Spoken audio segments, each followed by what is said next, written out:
మీద మీరు వేటిని అడుగుదురు, భూమి మీద మీరు వేటిని బంధిద్దురు అవి అవి పరలోకమందును బంధింపబడును. భూమి మీద భూమి మీద మీరు వేటిని విప్పుదురు అవి అవి పరలోకమందును విప్పబడుదు. విప్పబడునని మీతో నిశ్చయముగా చెప్పుచున్నాను. చూడండి, ఇక్కడ యేసు ప్రభువారు సెలవిస్తున్నటువంటి మాటలు ఏంటంటే, ప్రార్థన మాటలు తన దగ్గర ఉన్న వారికి నేర్పుతూ ఉన్నాడు. ఏమనంటే, భూమి మీద మీరు ఏదైనా సరే బంధించాలి. అగిష్టమైంది దేవా నీకు స్తోత్రం అని ప్రతిదీ బంధించాలి. నేను కొత్తగా సేవలోకి వచ్చినప్పుడు మా ఏరియాలో పెద్ద రోడ్డు వేస్తున్నారు. ఏనండి మాట, మా ఏరియాలో మంచి చక్కని రోడ్డు వేస్తున్నారు.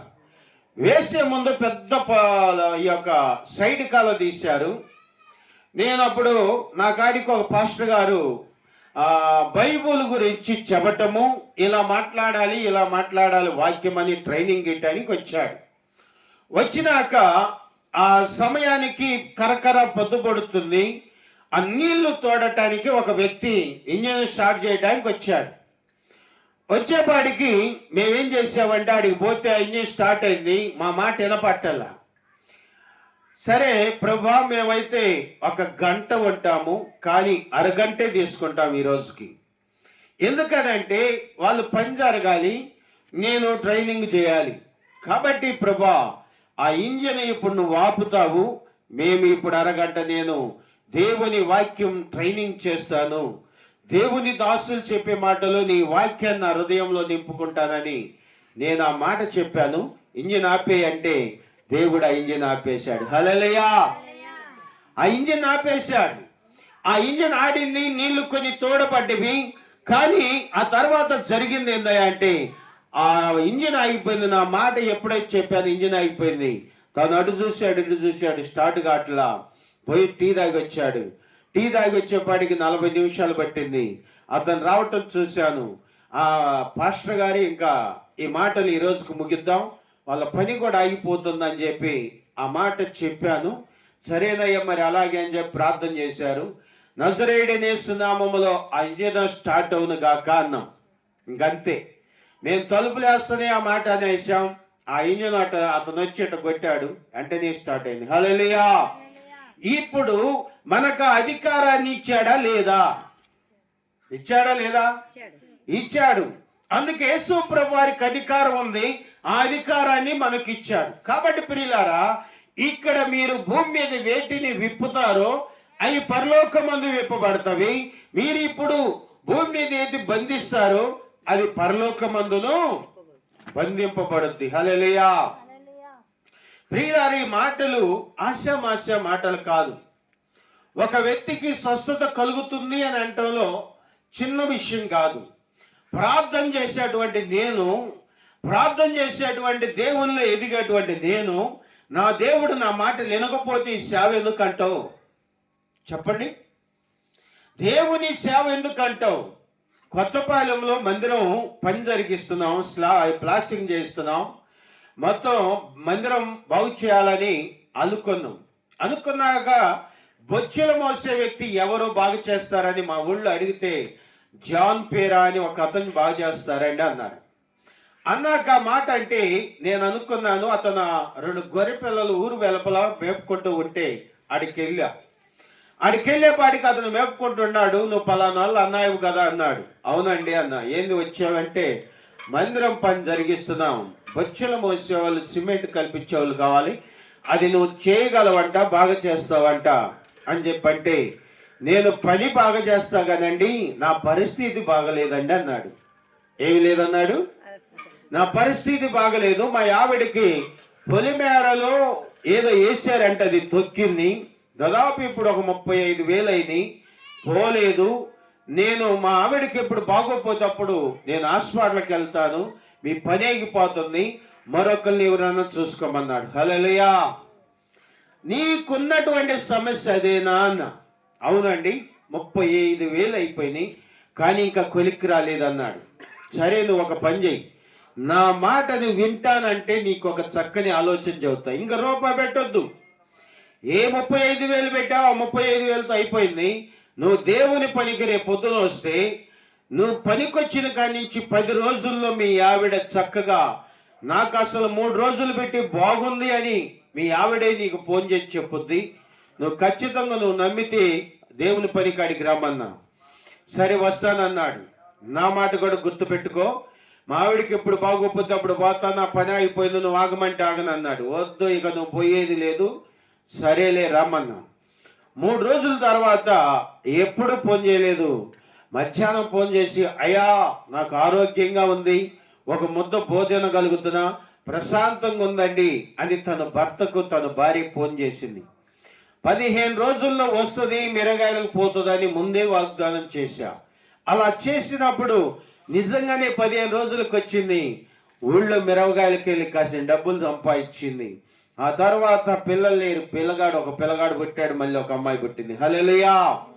ప్రియులారా గమనించండి, నేను అమ్మాయి దగ్గరికి పోలేదు, ఆ అమ్మాయితో మాట్లాడను లేదు. ఆ అమ్మాయి విషయంలో నా హృదయంలో అతను చెప్పిన మాటలు నాలో ఉన్నటువంటి వాంఛ యేసు ప్రభువారు ఎలాగైతే చెప్పాడో ఆ విధంగా చెప్పిన రీతిగా నేను చెప్తే కార్యం చేశాడు. హల్లెలూయా. అందుకే ఇక్కడ అన్నటువంటి మాట ఏంటంటే, మీరు ఏది పరలోకమందు ఇక్కడ విప్పుతారో పరలోకమందు విప్పబడను, మీరు ఏది ఇక్కడ బంధిస్తారు పరలోకమందును బంధించబడును అంటాడు.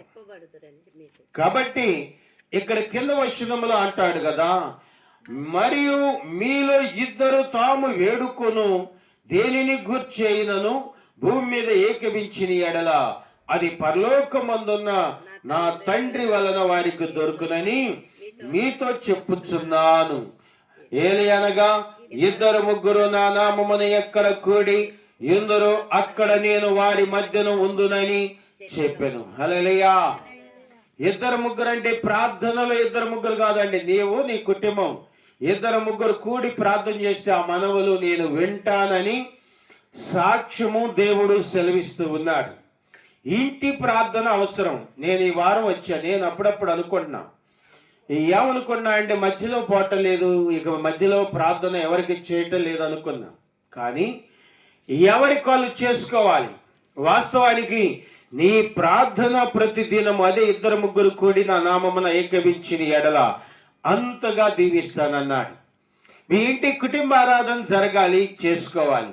మేము తోడుగా ఉన్నాం, ప్రోత్సహించే వారిగా ఉంటాం. మేము తోడుగా ఉండి నడిపించలేం.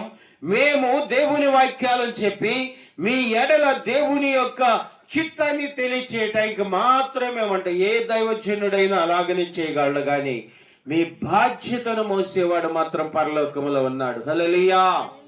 నీ మనవలు వినగలిగిన వాడు పరలోకములో ఉండి నీ మనవలను విని నీకు జవాబిచ్చి నీ అడుగులను స్థిరపరిచి బలపరుస్తాడు. హల్లెలూయా. పద్మశాలి ఒక అబ్బాయి ఉన్నాడండి. ఒక అబ్బాయి హాస్పిటల్లో ఉన్నాడు.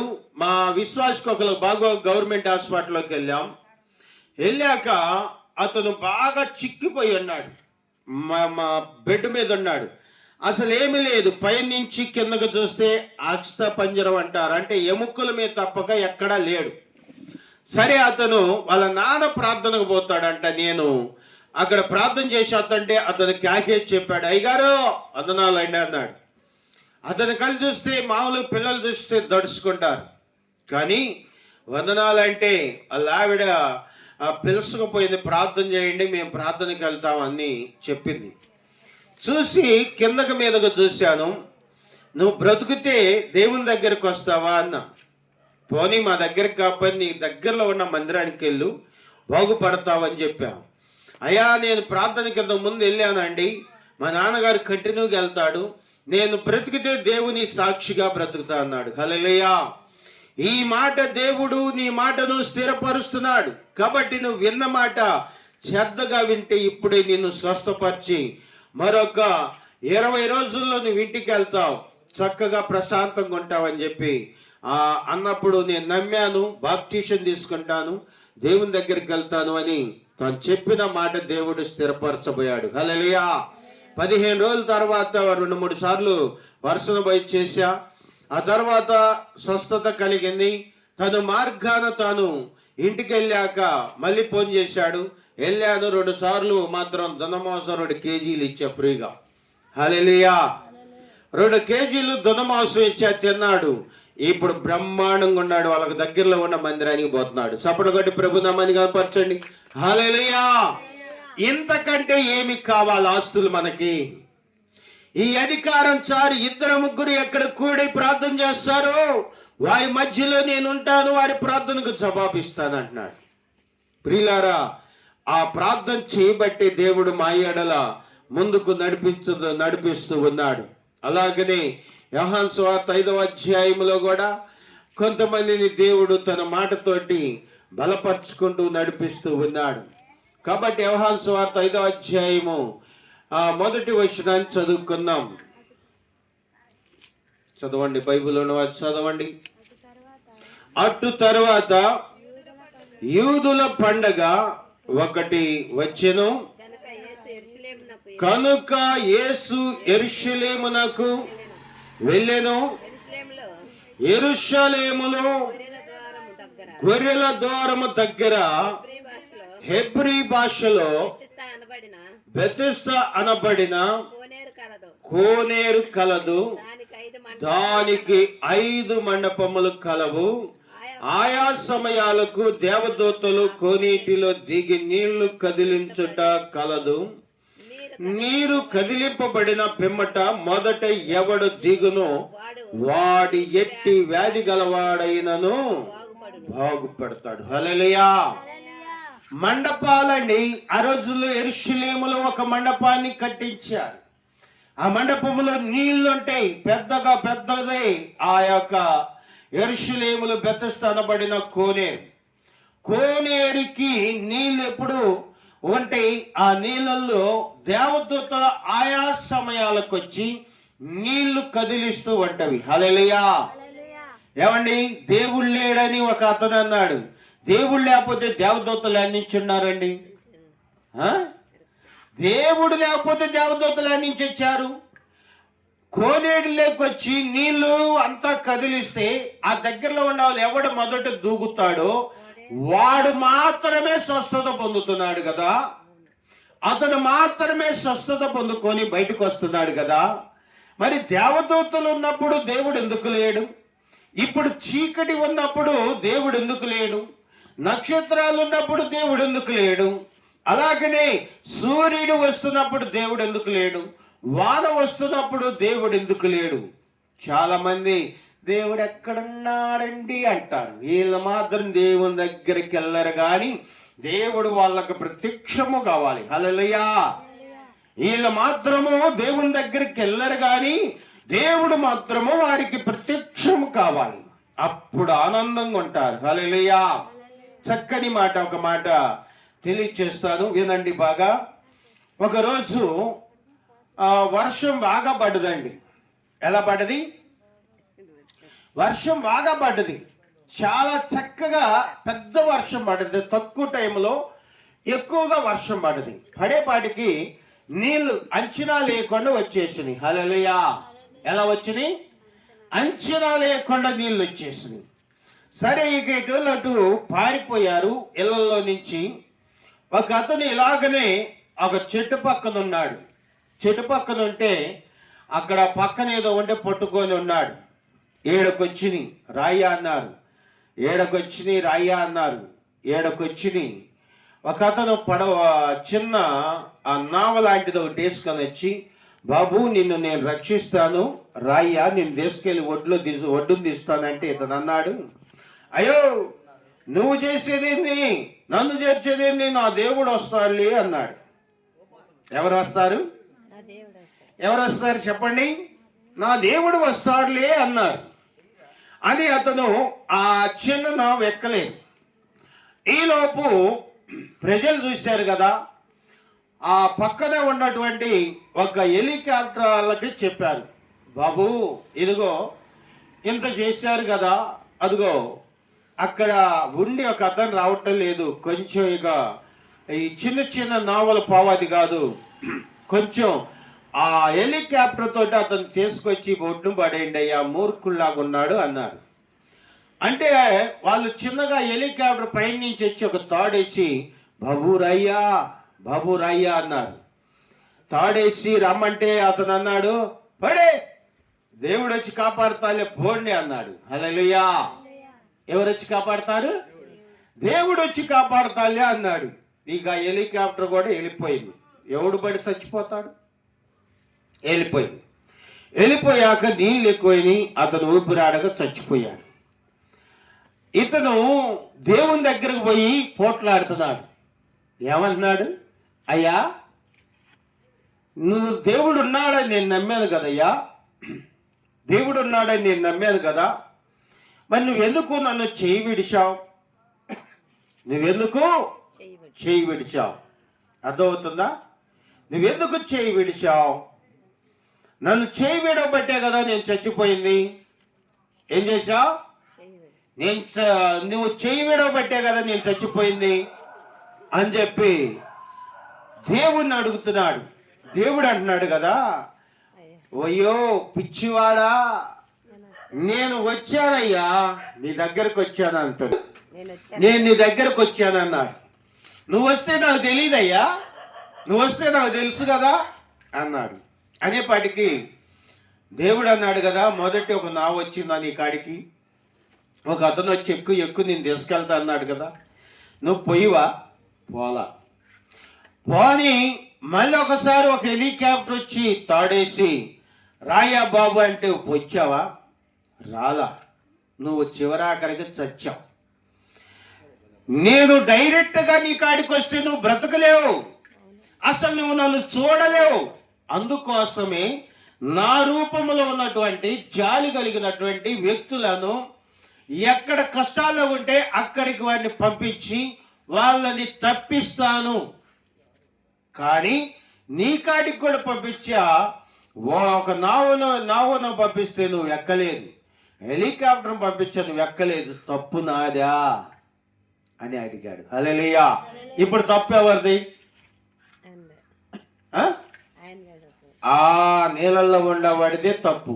ఈరోజు చాలా మంది అనుకుంటారు కదా, ఈ పాస్టర్ గారు అలాగనే చెబుతాడు, ఆ పాస్టర్ గారు అలాగనే చెబుతాడు, నేను ఎందుకు మారాలి, నాన్ని ఎందుకు చేయాలంటే నీళ్ళలో మునిగిపోతున్నావు. ఏదో ఒక రోజు వరదలాగా వచ్చింది.